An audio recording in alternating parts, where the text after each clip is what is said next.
Hello everyone, मैं आपका स्वागत करती हूँ अपने यूट्यूब चैनल पर। आज मैं आपको ज़र्दा बनाने की सबसे आसान टेस्टी विधि बताऊंगी। ये ट्रेडिशनल विधि को फॉलो करके आप घर पर ही आसानी से ज़र्दा बना सकते हैं। तो चलिए शुरू करते हैं। इसके लिए वीडियो कंप्लीटली देखिएगा, पसंद आए तो लाइक शेयर और सब्सक्राइब ज़रूर कीजिएगा। इस ज़र्दा रेसिपी के लिए सबसे अच्छा चावल बासमती सेला चावल है, जो एक असाधारण लंबे दाने वाला एक हल्का उबला हुआ चावल है।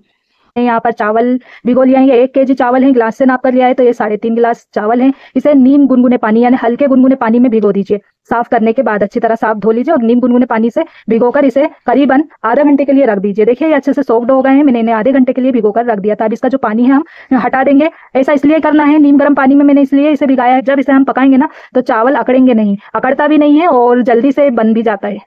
तो यहाँ पर मैंने चीनी ली है 1.5 गिलास, 3.5 गिलास के हिसाब से 1.5 गिलास जो चीनी है नाप कर ली है। ये एकदम परफेक्ट मीठा है। और साथ में हम ले रहे हैं 250 ग्राम मावा। ये मावा मेरे घर का बना हुआ है। इसकी रेसिपी भी मैं पहले अपलोड कर चुकी हूँ, आपको लिंक इसका डिस्क्रिप्शन बॉक्स में दूंगी, वहां से आप इसे चेकआउट कर लेना। साथ ही हम ले रहे हैं यहाँ पर हाफ कटोरी प्योर घी। प्योर घी में इसका टेस्ट बहुत अच्छा आता है। आप इसे डालडा में भी बना सकते हैं, लेकिन मैं रिकमेंड करूंगी कि आप इसे प्योर घी में बनाएं। साथ में हम कुछ ड्राई नट्स ले रहे हैं। यहाँ पर मैंने बादामों को इस तरह से काट कर लिया है, थोड़े से पिस्ता कट करके लिए हैं, टूटी फ्रूटी है हमारे पास और थोड़ी सी किशमिश है। ये सारी चीजें हाफ हाफ कप है। और यहाँ पर हम ले रहे हैं 4 से 5 हरी इलायची, इस तरह से खोलकर छिलके ले लिए हैं। एक बड़ी इलायची, इसका भी मैंने छिलका खोलकर ले लिया है। एक स्टार एनीस है, 1 इंच का दालचीनी का टुकड़ा है और 3 लौंगे हैं। अब इसे बनाने का तरीका देख लेते हैं। यहाँ पर मैंने एक पतीली में पानी नाप करके गर्म करने के लिए रख दिया है। 1 केजी हमारे पास चावल था तो 2 लीटर हमें पानी नाप कर लेना है, या फिर गिलास से आप नापे ना तो 7 गिलास पानी है। अब पानी हल्का गर्म हो गया है तो इसमें हम 1 टीस्पून वेजिटेबल ऑयल डाल करके इसे मिक्स कर लेंगे। इससे क्या होता है, चावल खिला खिला बनता है, आपस में चिपकता नहीं है। साथ में यहाँ पर जो हमने इलायची वगैरह, दालचीनी और लौंग ली थी ना, ये सारी चीजें एक साथ डाल देंगे। ये चीजें डालकर जब चावल हम उबालते हैं तो चावल का टेस्ट जो है बहुत अच्छा आता है। अब पानी को कवर करके हम एक उबाला आने का इंतजार करेंगे। तो यहाँ पर देखिए पानी में लगभग एक उबाला आ ही चुका है और ये अच्छी तरह से गर्म हो गया है। तो अब इसमें हम डाल देंगे 1 टीस्पून मीठा पीला रंग, जर्दे का कलर भी कह सकते हैं इसे, या मीठा पीला रंग कह दीजिए। ये डाल करके और चम्मच से हम पहले इसे अच्छे से मिक्स कर लेते हैं। तब इसमें हम डाल देंगे धुले हुए चावल, जो गर्म पानी में हमने सोक्ड करके रखे थे। ये चावल डाल देना है, बड़े होले होले डालना है क्योंकि पानी उचटता है, बड़े केयरफुल डालना पड़ता है। तो ये चावल डाल लीजिए इस समय।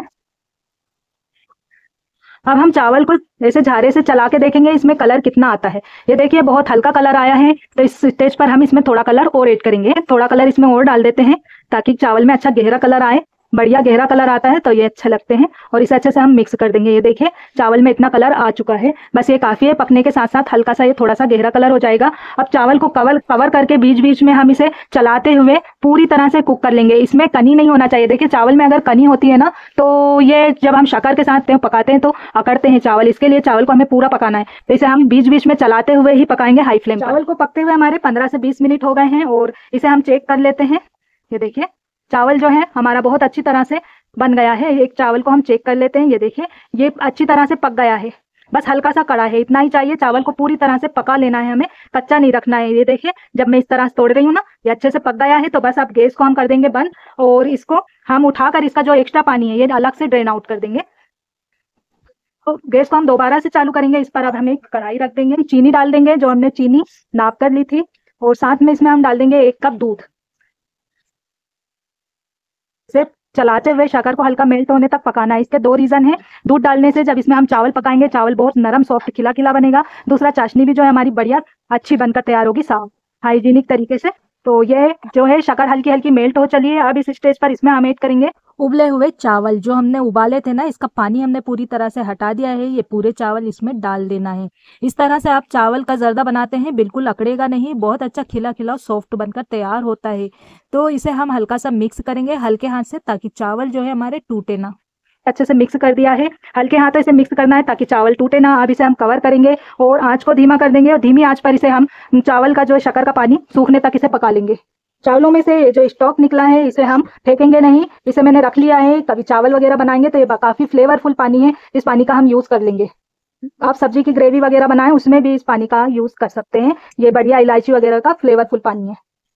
5 से 7 मिनट तक हमें जर्दे को कवर करके पकाना है। इसके बाद इसकी थाली जो है कढ़ाई की हटा लेना है और लकड़ी के चम्मच से इसे चलाकर देखेंगे। देखिए काफ़ी मॉइस्चर जो है शक्कर की वजह से छूट गया है। तो आप इसकी चिंता बिल्कुल नहीं करना, ये शक्कर का पानी है, तेजी से सूख जाता है। इसे हाई फ्लेम पर ऐसे खुले में हम इस पकाएंगे, जिससे तेजी से सूख भी जाएगा, चावल अकड़ेंगे भी नहीं, नरम सॉफ्ट खिले बनेंगे और बढ़िया पककर तैयार होंगे। तो इसे हल्का सा आसपास से चम्मच से इसे थोड़ा सा चलाना, बहुत ज़्यादा इसे चलाना नहीं है हमें। और ये बिल्कुल भी कढ़ाई में चिपकेंगे नहीं, क्योंकि इसमें अभी काफ़ी मॉइस्चर है।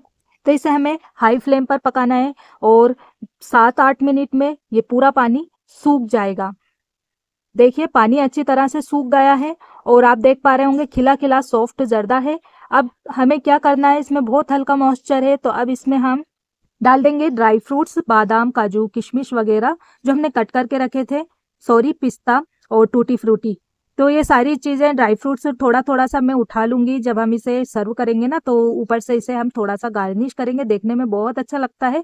और मेवे डालने के बाद इसके ऊपर ही हम डाल देंगे खोआ, मावा, जो हमने घर का बना कर रखा हुआ है। इसकी वीडियो लिंक मैं आपको डिस्क्रिप्शन में भी दे दूंगी और आई बटन पर भी इसका लिंक दूंगी, जहां से आप इसे चेकआउट कर सकते हैं। बहुत ही कम दूध में, और मैंने इसमें ऐसी सीक्रेट चीज़ मिलाई थी जिससे मावा बहुत ही तेजी से बनता है और बहुत ज़्यादा बनता है। अब दूसरी तरफ गैस चालू कीजिए, इस पर एक छोटा पैन रखिए। ये जो घी हमने मेंशन किया है ना, 1/2 कप, ये सारा घी इसमें डाल देंगे और इस घी को हम अच्छी तरह से कड़का लेंगे, गरम कर लेंगे। देखिए घी को गरम अच्छी तरह से करना है। जो देशी घी हमने कड़कने के लिए रखा था ना, अच्छा गरम हो गया है। गरम गरम घी हमें खोवे के ऊपर डाल देना है, इससे खोवे का टेस्ट बहुत अच्छा आएगा।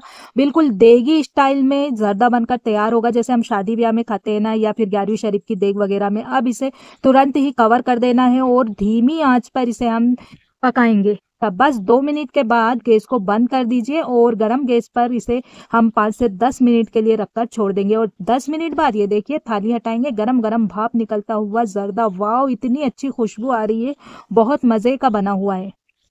और देखिए मैं आपको दिखाती हूँ कितना सॉफ्ट खिला खिला जर्दा बना है। आप देख पा रहे होंगे एक एक चावल अलग अलग, खाने में भी इतना मज़ेदार टेस्टी होता है, बहुत खुशबू वाला बनता है। इसकी बात ही अलग है, जिस तरह से इसे हमने बनाया, आप इसी तरह से इसे बनाएंगे ना, आपकी तारीफों में 4 चांद लग जाएंगे। बिल्कुल देगी स्टाइल में बनता है, जिस तरह से हम शादी ब्याह में देग में बनाते हैं ना, 11वीं शरीफ में, वही स्वाद, वही टेस्ट और वही खुशबू। आप चाहे इसे बनाकर देख लीजिए। अगर आपको जर्दे की ये रेसिपी पसंद आती है ना, तो प्लीज़ इसे लाइक, शेयर और सब्सक्राइब करके ज़रूर जाइएगा और ज़्यादा से ज़्यादा शेयर कीजिएगा, ताकि ट्रेडिशनल जर्दा जो है हर कोई बना सके इस विधि से। एकदम बिल्कुल डिफरेंट विधि है और बहुत ही टेस्टी सॉफ्ट खिला खिला जर्दा आपको देती है।